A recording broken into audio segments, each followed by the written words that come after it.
আসসালামু আলাইকুম ওয়া রাহমাতুল্লাহি ওয়া বারাকাতুহু। ইন্নাল হামদালিল্লাহি ওয়াহদাহ ওয়াসসালাতু ওয়াসসালামু আলা মান লা নাবিয়্যা বা'দা আম্মা বা'দ। কাছে দূরে দেশ ও প্রবাসে যে যেখান থেকে সংযুক্ত হয়েছেন দেখছেন দেশ টিভি, আপনাদের সকলকে আন্তরিক মোবারকবাদ জানিয়ে শুরু করছি মাহে রমাদানের প্রতিদিনের অনুষ্ঠান ইসলামী ব্যাংক নিবেদিত রহমতের রজনী, পাওয়ার্ড বাই বিআরবি, সহযোগী স্পন্সর রাজ ইন্টারন্যাশনাল। আমরা প্রতিদিনের মতো আজকেও খুবই গুরুত্বপূর্ণ একটি বিষয় নির্ধারণ করেছি। আজকের বিষয় মুমিন জীবনে রমাদান। এ বিষয়ে আলোচনা করার জন্য আমাদের মাঝে উপস্থিত রয়েছেন জনাব মাওলানা শামসুদ্দোহা আব্দুল্লাহ শিবলি, ইসলামী আলোচক ও গবেষক। আসসালামু আলাইকুম। আসসালামু আলাইকুম রাহমাতুল্লাহ। ওয়ালাইকুম আসসালাম ওয়া রাহমাতুল্লাহি ওয়া বারাকাতুহু। কেমন আছেন আপনি? আলহামদুলিল্লাহ, ভালো আছেন আপনি? আলহামদুলিল্লাহ, ভালো আছি আলহামদুলিল্লাহ। মোহতারাম, আজকে আমরা আলোচনা করব মুমিন জীবনে রমজান এই বিষয়ের উপরে। মাহে রমাদান মুমিনের জীবনে আসে ট্রেনিং হিসাবে, এবং শুধু মুমিনদের জন্য উম্মতে মুহাম্মাদির উপরেই এসেছে এমনটি নয়। আল্লাহ তাআলা বলেছেন, কুতিবা আলাইকুমুস সিয়ামু কামা কুতিবা আলাল্লাযীনা মিন ক্বাবলিকুম লাআল্লাকুম তাত্তাকুন। আল্লাহ তাআলা জানিয়ে দিচ্ছেন যে রমজান এসেছে আমাদেরকে তাকওয়াবান বানানোর জন্যে। আর এই রমজান পূর্ববর্তী যারা এসেছেন, পূর্ববর্তী নবীদের উম্মত, তাদের উপরেও ছিল, শুধু আমাদের উপরে জোর করে চাপিয়ে দেওয়া হয়নি। এটাই আল্লাহ তাআলা এই আয়াতের মাধ্যমে আমাদেরকে বুঝিয়ে দিতে চেয়েছেন। এখন এই মাহে রমাদানকে কিভাবে কাজে লাগিয়ে মুমিন তার জীবনকে সুন্দর করে তুলবে, এ বিষয়ে জানতে চাই। ইন্নাল হামদালিল্লাহ ওয়াসসালাতু ওয়াসসালামু আলা রাসূলিল্লাহ ওয়া আলা আলিহি ওয়া আসহাবিহি আজমাইন। ধন্যবাদ সম্মানিত সঞ্চালক এবং যারা দেখছেন সকলকে আন্তরিক শুভেচ্ছা। আল্লাহ জাল্লা শানুহু আল কোরআন আল কারিমে বলেন, কুতিবা আলাইকুমুস সিয়ামু কামা কুতিবা আলাল্লাযীনা মিন ক্বাবলিকুম লাআল্লাকুম তাত্তাকুন। আল্লাহ রাব্বুল আলামিন বলছেন, প্রথমে বলছেন ইয়া আইয়ুহাল্লাযীনা আমানু, হে ঈমানদারগণ। ঈমানদারদেরকে আল্লাহ ঈমানদারদেরকে আল্লাহ রাব্বুল আলামিন লক্ষ্য করে বলেছেন, উদ্দেশ্য করে বলেছেন আমানু, অর্থাৎ যারা মেনে চলো, ঈমান এনেছো। যারা ঈমান এনেছো তাদেরকে আল্লাহ রাব্বুল আলামিন বলেছেন কুতিবা আলাইকুমুস সিয়ামু কামা কুতিবা আলাল্লাযীনা মিন ক্বাবলিকুম লাআল্লাকুম তাত্তাকুন। আল্লাহ বলেছেন যে তোমাদের উপর রোজা ফরজ করা হয়েছে তেমনি ভাবে তোমাদের পূর্ববর্তীদের উপর যেভাবে করা হয়েছে, যেটা আপনি বলছিলেন। তো আল্লাহ রাব্বুল আলামিন পরে বলেছেন যে তোমরা যাতে করে ঈমান মানে তাকওয়া অবলম্বন করতে পারো, এই জন্য আল্লাহর ভীতি অর্জন করতে, আল্লাহর ভীতি এবং তাকওয়া অবলম্বন করতে পারি, এই জন্যই আমাদের প্রতি আল্লাহ রাব্বুল আলামিন রমাদানটাকে ফরজ করেছেন। তো আপনি বলেছেন যে মুমিন জীবনে আমাদের রমাদানটা কিভাবে আমরা কাজে লাগাতে পারি, মুমিন জীবনে রমাদানের গুরুত্বটা কি। আসলে এটা বলতে গেলে মুমিনের জীবনে একটা গুরুত্বপূর্ণ সময় হলো রমাদানুল কারীম। এটা আমরা বলতে পারি একটা মৌসুম, আমাদের একটা সময় আমাদের আল্লাহ রাব্বুল আলামিনের নৈকট্য অর্জন করার, ইবাদত বন্দেগী করার, আল্লাহ রাব্বুল আলামিনের আরও বেশি নিকটবর্তী হওয়ার। এটা আমাদের অনেক বড় একটা সুযোগ। এবং আল্লাহ রাব্বুল আলামিন যেহেতু কোরআনে বলেছেন যে মুমিনরা এর মাধ্যমে তাকওয়া অবলম্বন করবে, তার মানে আল্লাহ রাব্বুল আলামিনের কথা কখনো বিফলে যায় না। এখন আমাদের উচিত হবে এই রমাদানটাকে কাজে লাগানো, অর্থাৎ এমনভাবে রমাদানকে অতিবাহিত করবার চেষ্টা করা যেভাবে অতিবাহিত করে একজন পরিপূর্ণ মুমিন ব্যক্তি। জি জি, সঠিক এখন বলেছেন। বিষয় হলো মুমিন আর রমজান একটার সাথে আরেকটা কিন্তু ওতপ্রোতভাবে জড়িত। কারণ মুমিন ব্যক্তি অপেক্ষায় থাকে কখন রমাদান আসবে, এবং রমাদান আসার পূর্বেই সকলে রমাদানের জন্য খুব আগ্রহের সাথে আশা ভরে অপেক্ষায় থাকে। তো মুমিনদের জীবনে এমন কিছু কাজ রয়েছে যে কাজের মাধ্যমে তারা তাদের ঈমানের স্তরকে বাড়াতে পারে, আল্লাহর কাছে আরো নিকটবর্তী হতে পারে। এই বিষয়ে একটু জানতে চাই। অত্যন্ত সুন্দর বলেছেন। আল্লাহ নবী সাল্লাল্লাহু আলাইহি ওয়াসাল্লাম এই রমাদানের সময়, যদিও সহিহ বর্ণনায় আল্লাহ রাসূল তারাবি, আমরা যেটাকে তারাবি নামে মানে প্রচলিত আমাদের দেশে বা পুরো বিশ্বে, সারা বিশ্বে আল্লাহ রাসূল সাল্লাল্লাহু আলাইহি ওয়াসাল্লাম এটা প্রতিদিন পড়েছেন এরকম কোনো সহিহ বর্ণনা নেই। তবে আল্লাহ রাসূল সারা জীবনই কিয়ামুল লাইল করেছেন। তো কিয়ামুল লাইলটা হল রাতে ইবাদত, যে আল্লাহ রাব্বুল আলামিনের নিকটবর্তী হওয়ার একটা অন্যতম মাধ্যম। আমরা যারা মুমিন আছি, আমরা যদি আল্লাহ রাব্বুল আলামিনের কাছে নিকটবর্তী হতে পারি, রাত জেগে বেশি বেশি করে নফল ইবাদত করে, আমরা তারাবি পড়ে, এরপরে আবার যদি আমরা সেহরির আগে কিছু সময় নিতে পারি উঠে। অনেক সময় দেখা যায় আমরা সেহরির সময় খাবার শেষ হয়ে গেছে, আমরা বসে আছি বা কোনো কাজ করতেছি, সে সময় আমরা আল্লাহর জিকির করতে পারি, তাসবিহ পড়তে পারি, 2 রাকাত নফল নামাজ পড়তে পারি, ইসলামিক আলোচনা শুনতে পারি। কোরআন পড়তে পারি, এভাবে কিন্তু আমাদের জীবনটাকে আমরা একটা গঠনমূলক জীবন হিসেবে গড়তে পারি। কারণ মুমিনের প্রতিটা কাজই হলো ইবাদত। মুমিন কখনো বসে থাকতে পারে না, আর এটাই আমাদের কোরআন শিক্ষা দেয়। এবং তারই ধারাবাহিকতায় রমাদান হলো আমাদের ট্রেনিংয়ের যেহেতু মাস, ওই জন্য আমাদের উচিত আরও বেশি রমাদানটাকে কাজে লাগানো, বেশি করে সাদাকা করা। হাদিসে এসেছে রাসূল সাল্লাল্লাহু আলাইহি ওয়াসাল্লাম যখন রমাদান মাসে তিনি এত পরিমাণ সাদাকা করতেন যে সাহাবায়ে কেরাম বলেছেন যে মানে বাতাসের গতির থেকেও বেশি। সুবহানাল্লাহ, সুবহানাল্লাহ। অর্থাৎ নবীজি সাল্লাল্লাহু আলাইহি ওয়াসাল্লাম মাহে রমাদানে যতটুকু সাদাকা করেছেন, যত বেশি পরিমাণে অন্য কোন মাসে এত বেশি পরিমাণে করেননি। সুবহানাল্লাহ। সুবহানাল্লাহ। জন্য আমাদের দান সাদাকাকে আরো বেশি আমরা বাড়াতে পারি। আমাদের প্রতিবেশী যারা আছে, গরিব মিসকিন অসহায় মানুষের পাশে আমরা দাঁড়াতে পারি, ইয়েতিম অনাথদের পাশে দাঁড়াতে পারি। হতে পারে আমরা একবেলা ইফতার দিয়ে একজনকে সাহায্য করতে পারি মুমিন হিসাবে, সাহারিতে কাউকে সাহায্য করতে পারি। এমন মানুষ আছে যারা মধ্যম শ্রেণী, তারা হাত পাততে মানুষের কাছে লজ্জা পায় অনেক সময়, তাদের কাছে আমরা গোপনে, ওমরের মতো গোপনে যদি আমরা তাদের কিছু দিতে পারি, এটাও কিন্তু একটা মুমিনের জীবনের একটা অন্যতম মানে উপাদান হতে পারে, আমাদের বৈশিষ্ট্য মাঝে হতে পারে। অনেকেই এমন হয়তো রয়েছেন যারা চক্ষু লজ্জার ভয়ে মানুষের কাছে কিছু বলেন না, কিন্তু বাহিরের দিক থেকে তাকে সুন্দর ফিটফাট মনে হলো তিনি হয়তো প্রকৃতপক্ষে অভাবে রয়েছেন, কাউকে বলেন না। এই সমস্ত বান্দাদেরকে খুঁজে খুঁজে দান করা, তাদের সহযোগিতা করা, এটা আমাদেরই দায়িত্ব। অত্যন্ত এবং গুরুত্বপূর্ণ কথা। মুমিনদের সাথে যেহেতু রমজানের সম্পৃক্ততা সব থেকে বেশি, এজন্য রমজান মাস ইবাদতের মাস, ট্রেনিং এর মাস। অর্থাৎ যে কোনো রিক্রুট কোনো বাহিনী যদি করা হয়, যখন তাকে নতুন করে নিয়োগ দেওয়া হয়, নিয়োগের পূর্বে কিন্তু তাকে দীর্ঘকাল ধরে অনেক ট্রেনিং এর ব্যবস্থা করা হয়। তিনি যখন তার প্রশিক্ষণ শেষ করে পরিপূর্ণ দায়িত্ব পালনের জন্য উপযুক্ত হন, তখনই তাকে দায়িত্বের জায়গায় বসানো হয়। তেমনিভাবে মাহে রমাদান আমাদের জন্য এসেছে যখন আমরা নিজেরা ইবাদত করছি, এই ইবাদতকে ট্রেনিং এর মতো করে নিতে হবে। জি, এটা অ্যাজ লাইক আমাদের জন্য এটা প্রশিক্ষণ। এই প্রশিক্ষণকে যদি আমরা কাজে লাগাতে পারি সারাটি বছর, এখন যেমন দিনের বেলায় যাদের বকাঝকা করার অভ্যাস আছে, তারা রমাদানে রোজা রাখার কারণে তিনি কিন্তু বকাঝকা করছেন না। এরপর যাদের যে সমস্ত মা বোনেরা যারা পর্দা করেন না, তারা রমাদানের খাতিরে তারা বাসায় থাকছেন বা বাহিরে গেলে পর্দা মেনটেন করছেন। এরপর এরকম অনেকগুলো বিষয় রয়েছে। মাহে রমাদানের কারণে আমরা সংযত হয়ে যাচ্ছি। সারা বছর যদি এভাবে নিজেদেরকে সংযত করে রাখতে পারি, তাহলে দেখা যাবে যে মাহে রমাদানের পরে গিয়েও আমরা অনেক ধরনের গুনাহ থেকে বেঁচে যাচ্ছি। এরপরে আছে যে আমরা যারা মুমিন দাবি করি, যারা আল্লাহকে বিশ্বাস করি, সবাই তো আমরা মুমিন। তো আমাদের উচিত সামাজিকভাবেও এই দান সাদাকাটাকে আরেকটা রূপ দেওয়া।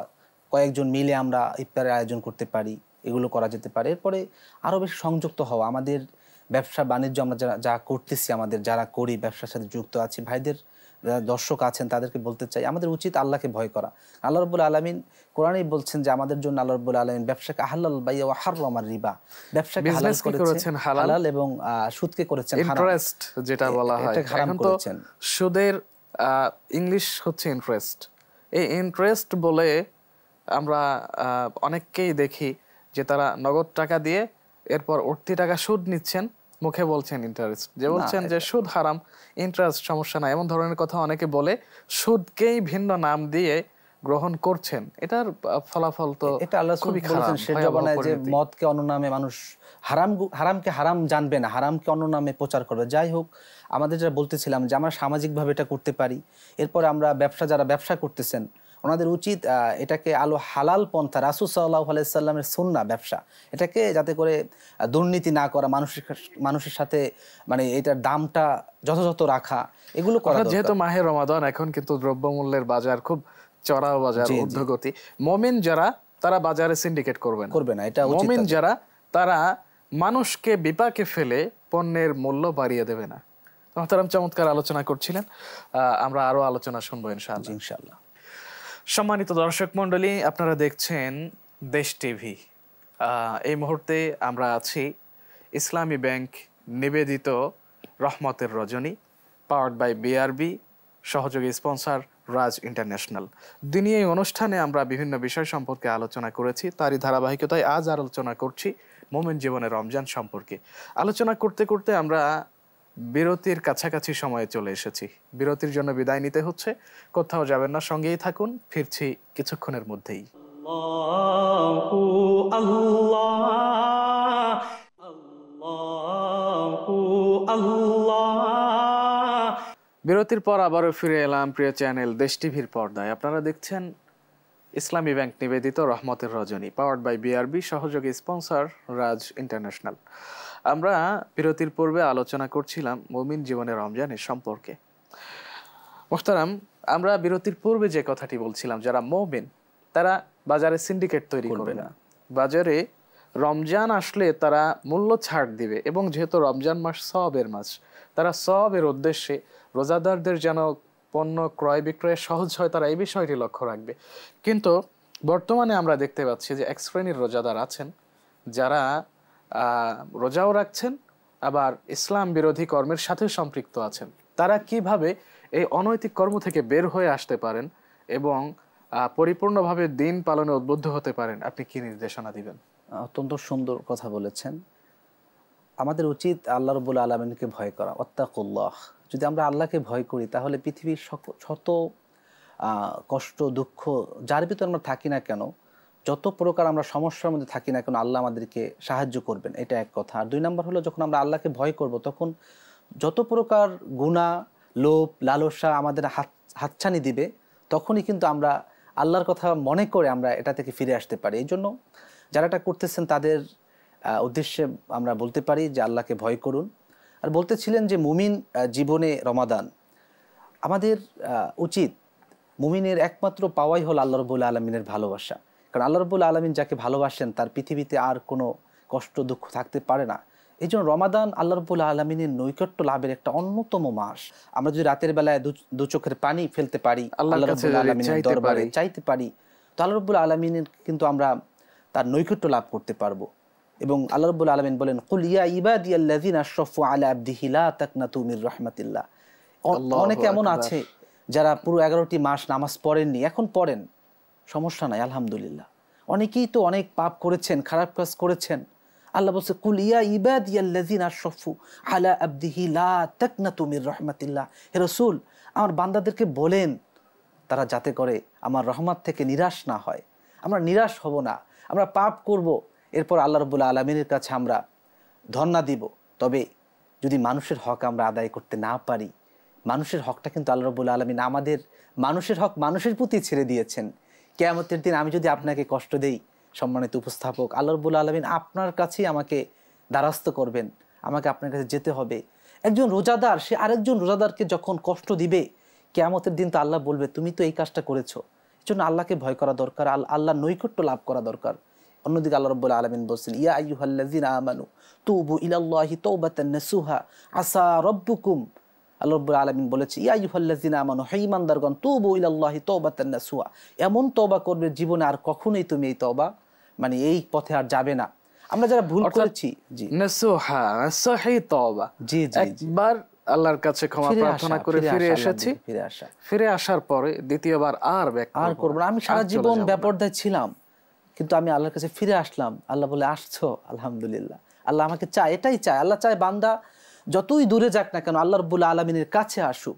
যে কুল ইয়া ইবাদিয়াল্লাযিনা আশরাফু আলা আবদিহি লা তাকনাতু মির রাহমাতিল্লাহ, কত মায়া দিয়ে আল্লাহ রাব্বুল আলামিন বলছেন। এইজন্য আমার রহমত থেকে তোমরা দূরে যেও না। অন্য জায়গায় বলছে, আমরা যদি তওবাটা খালিস তওবা করতে পারি, আল্লাহ আমাদেরকে জান্নাত দিবে, মাফ করে দিবে। পরের যে আয়াতটা বলেছিলাম, এইজন্য মুমিনদেরকে এই রমাদানটাকে কাজে লাগিয়ে, মুমিন জীবনের এটা গুরুত্বপূর্ণ মাস, এই মাসে মুমিনদেরকে তাকওয়া অর্জনের উদ্দেশ্যে আল্লাহকে ভয় করতে হবে। জি রাইট, এটাই। যখন কোনো বান্দা আল্লাহকে ভয় করবে, তখন তিনি একদম নির্জন জায়গা, কোথাও কেউ নেই, সেখানে গিয়েও তিনি কোনো অন্যায় করতে পারবেন না। এই ভয়টা যখন তার সেন্সে থাকবে, তিনি শুধু রমজান নয়, রমজানের বাইরে গিয়েও তিনি আর তখন অনিয়ম করবেন না ইনশাআল্লাহ। এই জন্য যেহেতু আমাদের আজকের বিষয় ছিল মুমিন জীবনে রমজান, তো মুমিনদের দেখাশোনার জন্য অনেকগুলো বিষয় জরুরি মাহে রমাদানে। তারা দেখবেন মাহে রমাদানে আমার কোনো জিনিস কোনো কারণবশত ভুল হয়ে যাচ্ছে কিনা। কারণ রমাদানে একটা নেক কাজের সওয়াবকে যেমন বৃদ্ধি করে দেওয়া হয়, তেমনিভাবে গুনাহের বৃদ্ধিও কিন্তু রয়েছে। জি, কাজেই নেক কাজগুলোকে যেমন আমাদের বেশি বৃদ্ধি করা উচিত, পরিমাণ বাড়িয়ে দেওয়া উচিত, গুনাহের কাজ থেকেও আমাদেরকে পিছনে ফিরে আসা উচিত। আর আরেকটি বিষয় হলো, যখন কোনো বান্দা আল্লাহর হাবিব সাল্লাল্লাহু আলাইহি ওয়াসাল্লামের অনুসরণের সাথে মাহে রমাদানকে পালন করবেন, অর্থাৎ এক কথায় সুন্নাহ সম্মত জীবনযাপন করে, তার আর কখনো এলোমেলো হবার বা ভুল হবার কথা নয়। একটু ছোট্ট একটা বিষয় যদি উদাহরণ দেবার চেষ্টা করি, আমরা খাবারের বিষয় যদি দেখি, আল্লাহর হাবিব সাল্লাল্লাহু আলাইহি ওয়াসাল্লাম খাবারের যে সুন্নাহ সম্মত পদ্ধতি রেখে দিয়েছেন, খাবার খাওয়ার সময় সম্পূর্ণ পাকস্থলীকে 3টা অংশে বিভক্ত করেছেন। জি, একটা অংশে খাবার, একটা অংশে পানি, একটা অংশ খালি রাখার জন্য আদেশ করেছেন। এবং নবীজি সাল্লাল্লাহু আলাইহি ওয়াসাল্লাম সেভাবেই খাদ্য গ্রহণ করতেন। আমরা জানি নবীজি কখনো জীবদ্দশায় বড় কোনো রোগাক্রান্ত হননি। সুবহানাল্লাহ, আলহামদুলিল্লাহ। আর আমরা যদি নবীজির অনুসরণ করি তাহলে আশাবাদী যে আমরাও রোগাক্রান্ত হব না, কিন্তু আমরা কিন্তু সেটার ব্যতিক্রম করেছি। খাবার ক্ষেত্রে দেখা যায় খেতে বসলে আমাদের হুঁশ থাকে না। রমজান আসলে অপচয় এবং খাদ্য গ্রহণের পরিমাণ আরো বাড়িয়ে দেয়। এক কথায় বলতে গেলে একজন মুমিন ব্যক্তি তখনই তার রমাদানের মজা অনুভব করতে পারবে রাসূলকে ফলো করে, যখন তার পাবন্দিটা হবে মুহাম্মদুর সুন্নাতে পাবন্দি, উম্মতে মুহাম্মদুর রাসূলুল্লাহ যে নীতিমালা রয়েছে, এই নীতিমালা অনুযায়ী পাবন্দি। তো মুহতারাম, আপনার কাছে এবার পরের প্রশ্ন হলো, যেটা অনেকে বলে থাকেন যে আমরা ইবাদত করছি, ইবাদতে মজা পাচ্ছি না। রমজান এসেছে, আমরা মাহে রমাদানে রাতের বেলা নফল নামাজ আদায় করছি, 50 রাকাত, 100 রাকাত নামাজ আদায় করছি, পরিমাণ বাড়িয়ে দিচ্ছি, কিন্তু নামাজে আমরা কোনো মজা পাচ্ছি না। কেমন পন্থা ইবাদত করলে আমরা ইবাদতে মজা পাবো? অত্যন্ত সুন্দর কথা বলেছেন। আমাদের ইবাদতটা হবে মুহাম্মদুর রাসূলুল্লাহ সাল্লাল্লাহু আলাইহি ওয়াসাল্লামের দেখানো পদ্ধতিতে। আল্লাহ রাব্বুল আলামিন বলেন, হুয়াল্লাযী বা'আসা ফিল উম্মিয়িনা রাসূলাম মিনহুম ইয়াতলু আলাইহিম আয়াতিহি ওয়া ইউযাক্কিহিম ওয়া ইউআল্লিমুহুমুল কিতাব ওয়াল হিকমা। আল্লাহ বলে, উম্মিনা মানুষদের মধ্য থেকে যিনি কোনো একাডেমিক্যাল শিক্ষা গ্রহণ করেনি, কলেজ, বিশ্ববিদ্যালয়, ইউনিভার্সিটি, ডক্টরেট, পিএইচডি এগুলো করেনি, এমন একটা মানুষকে আমি কোরআন দিয়েছি।